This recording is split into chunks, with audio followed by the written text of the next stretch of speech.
Shalom sahabat yang baik hati, salam sehat selalu bagi kita semuanya.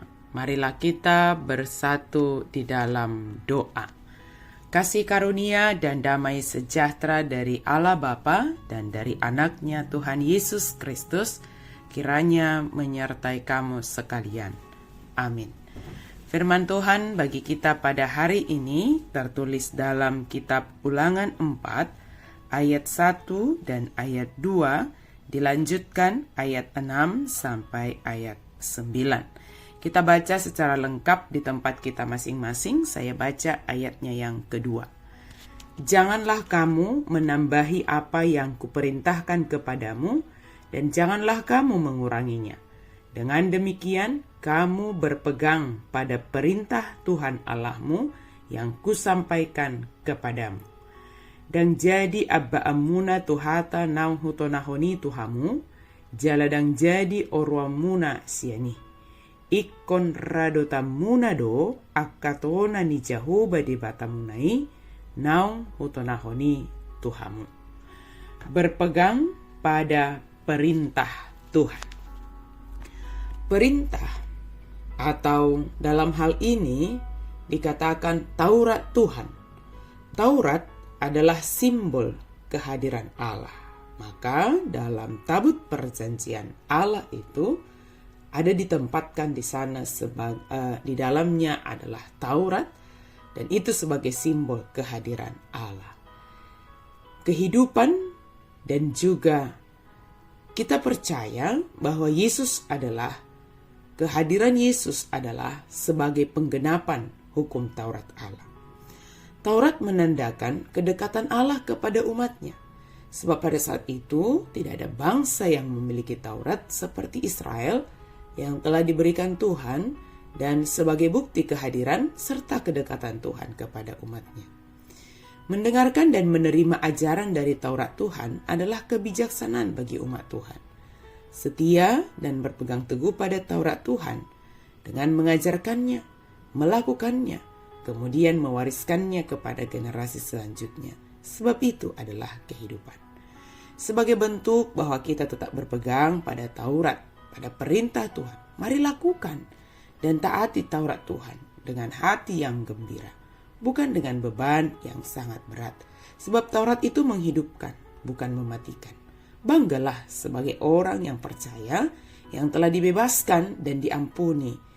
Kemudian kepada kita diberikan perintah atau Taurat yang menghidupkan supaya kita berjalan di jalan kehidupan itu. Dalam menjalani kehidupan ini, kita sangat membutuhkan tuntunan.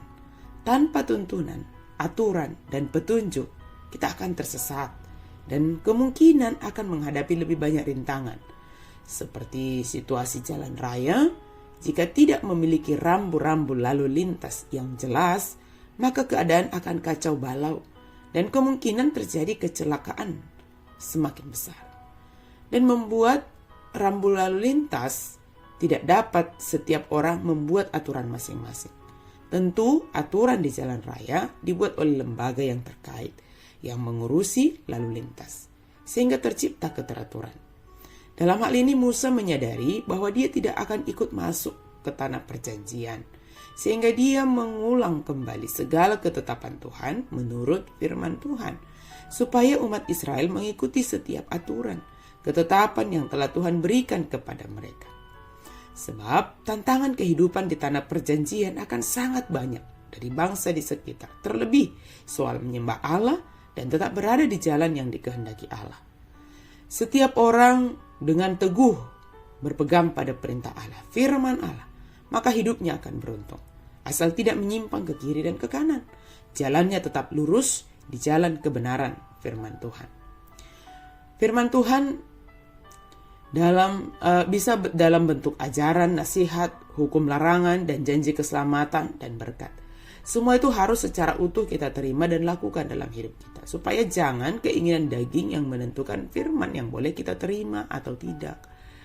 Contohnya kita mau memahami dan melaksanakan janji berkat Tuhan, sementara nasihat dan hukum larangan Tuhan kita kesampingkan. Pengulangan kembali ketetapan dan peraturan Tuhan yang dilakukan oleh Musa semata-mata agar umat Israel nantinya setelah memasuki tanah Kanaan, menerima kehidupan yang dari Tuhan, yaitu berlimpah susu dan madu. Tanah itu akan gersang dan tandus, akan dipenuhi penderitaan dan kesusahan jika bukan Tuhan yang menjadi kehidupan mereka. Tuhan menjanjikan kehidupan kepada kita ketika ketetapan dan peraturannya bekerja dalam hidup kita. Firman Tuhan akan memotivasi hidup kita untuk bersemangat, bergairah, dan optimis menjalani kehidupan ini. Sebab firman Tuhan akan memberi kita kebijaksanaan dan akal budi menjadi umat yang diberkati. Kehidupan umat yang menjadikan firman Tuhan dasar kehidupannya akan seperti pohon yang ditanam di tepi aliran air, yang menghasilkan buahnya pada musimnya, dan yang tidak layu daunnya, apa saja yang diperbuatnya berhasil. Aturan, petunjuk hidup, dan dasar kebenaran dalam hidup kita adalah firman Tuhan. Selama kita berada dalam koridor kebenaran firman Tuhan, maka hidup kita akan senantiasa berada dalam tuntunan firman Tuhan, dan tentunya kita melakukan apa yang difirmankan bagi kita. Kiranya kita dimampukan untuk setia, teguh berpegang pada perintah Tuhan. Amin. Mari kita berdoa. Terima kasih Tuhan untuk firman-Mu.